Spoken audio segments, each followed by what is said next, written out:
Men, protect yourself when you're traveling to a foreign country. Don't fall for the love bombs and take your life in your own hands. And this is just a PSA to all the foreign women coming here to Dominican Republic, and especially young women coming here alone.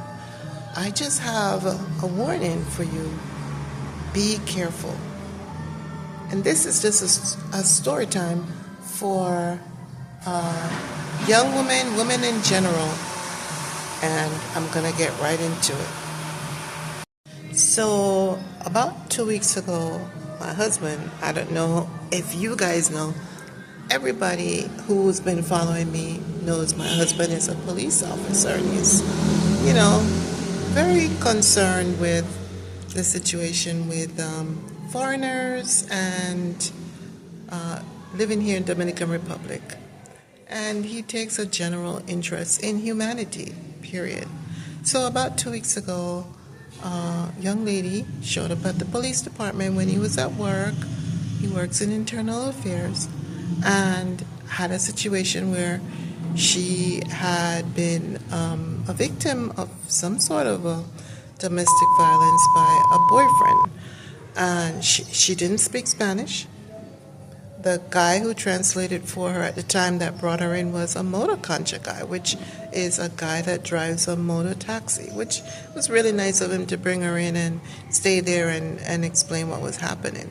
So Rick, being the person he is, overheard what was happening and gave her some advice and gave her his phone number and said, if you need my help, or if you get into any problems again, give me a call.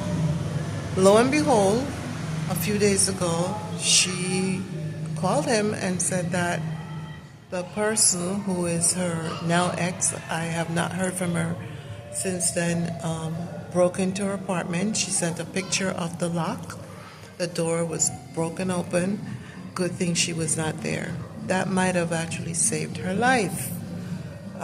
She said that she was out with a friend, and when she came back, her door was open, nothing was taken. The apartment does have cameras. She was waiting for the landlord to get the camera footage so she could see if it's actually him.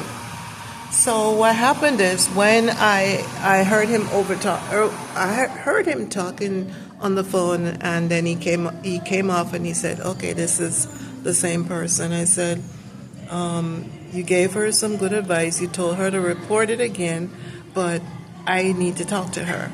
So he gave me the number and I called her. She did call me back, and I told her who I was, and I told her, your life is in danger. You need to leave that apartment. You should have moved from day one when this relationship started going south. You should have just moved. There's no way you should still be there. You are in a vulnerable situation. You are there. He knows you're by yourself. You don't speak the language. You need to move. She said, well, what happened was they got into, whatever happened. She didn't really give me the whole story, but she told him he had to go because he put his hands on her. She didn't say in what capacity, but he put his hands on her. So he left, and she went with her friend. She reported it the next day. That's when she came to the police station, but she was still in the apartment. And that evening, apparently, she went with a friend. She apparently does have a friend, or I don't know who we never really got into details. And she said when she came back, she noticed her door was open and the lock was broken. Nothing was taken. So it's, to me, what she determined to it was like sending her a message like, I can come here anytime I want to, and you can't stop me, you can't do anything. So I told her, she said she didn't stay in the apartment. She called a friend back. She stayed outside until they came, and then she spent the night at her friend's house. She came back the next day, and she said that's when she called Ricardo, and he told her to report it. Now, she's saying to me that he doesn't live in Puerto Plata. They told him he's not supposed to be in Puerto Plata. he lives in Sasoa and he's supposed to stay there. I said, that has nothing to do with anything. You can do a report, you can say somebody's not supposed to be somewhere, but if they choose to be there, there's nothing you can do about it. And he's actually sending you a message and telling you that. So we talked for a little bit, and she kept saying, well, I'm still waiting on the report, the footage, so that I can make sure that it's him, because I don't want to accuse anybody of anything if it's not him. I said, look, at this point, have you had any disputes with anybody that would want to break into your apartment, not take a thing, and you're still concerned about accusing somebody that you think that may have done something? It's just too many coincidences here. So I told her, I said, let me tell you something. Many a women have died while under, it's that protective order. Many a women have been murdered. So you cannot worry about whether you think it's the same, if it's him, or you're not sure if it's him. You need to move. You need to make yourself invisible.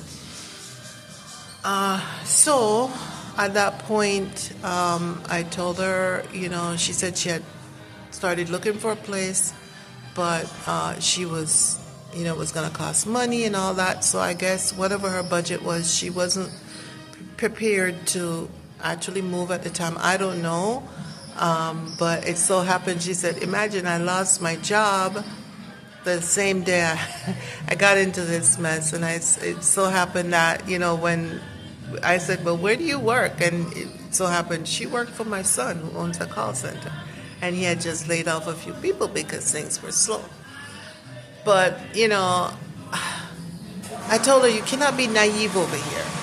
You cannot be naive in anywhere, not even in your own home country. So whatever reason you're here at this stage of your life, and you're college educated, and you're living in a developing country, won't say third world country, and you don't have any resources or anything, there's a reason why she's here. I don't know. My son sort of said to me, she's 33 years old, but she acts like a 20-year-old. Very naive, very dumb. He said he asked her all the time, why are you here working for Dominican pesos? You have a college degree. Why aren't you in America, where you're from, a citizen, making your money? He never really got an answer. And he didn't care, because she was a good worker and he needed somebody who spoke English. So to make a long story short, I have not heard. She assured me that she would call back if there was anything else that she needed. If she had any issues, again, she would call back. But I haven't heard from her, so I don't know what's happening. I hope she's safe. I just told her, sometimes when a man feel that he's losing something that he knew was good for him, at least financially, I would say, they don't want to lose it, especially somebody who has less than you. And this goes back to my other video that I said, do not date down all the time. I wouldn't say all the time. Do not date down, because you never know when it might backfire on you. It's hard to find somebody who, I don't even know how to word this, but there's so many variables. But watch my video that says dating down.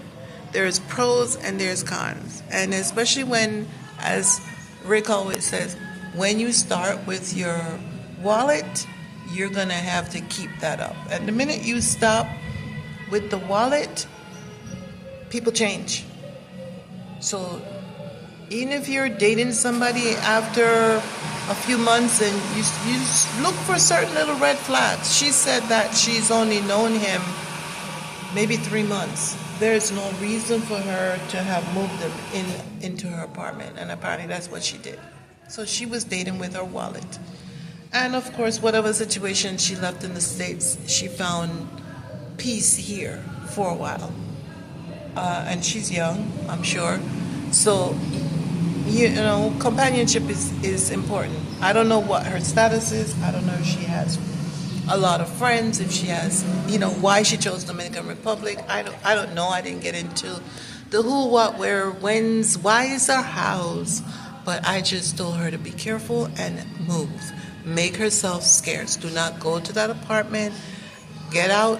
Her landlord is aware that there's something going on, but her landlord doesn't live there.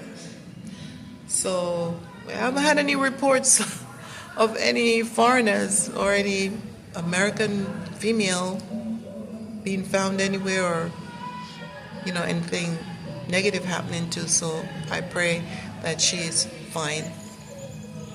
Also, I told her to report herself to the American embassy, because it's, even when traveling overseas, wherever the country you're from, it's so important to, if you're by yourself, to let the embassy know that you're here. Because if they don't know you're here, they can't help you. At least you can seek refuge in the embassy if you have to. So this is just a cautionary tale, and I know this will, at least this one came to me as another female living here and have been here for a while. At least this was not a statistic. It could have been.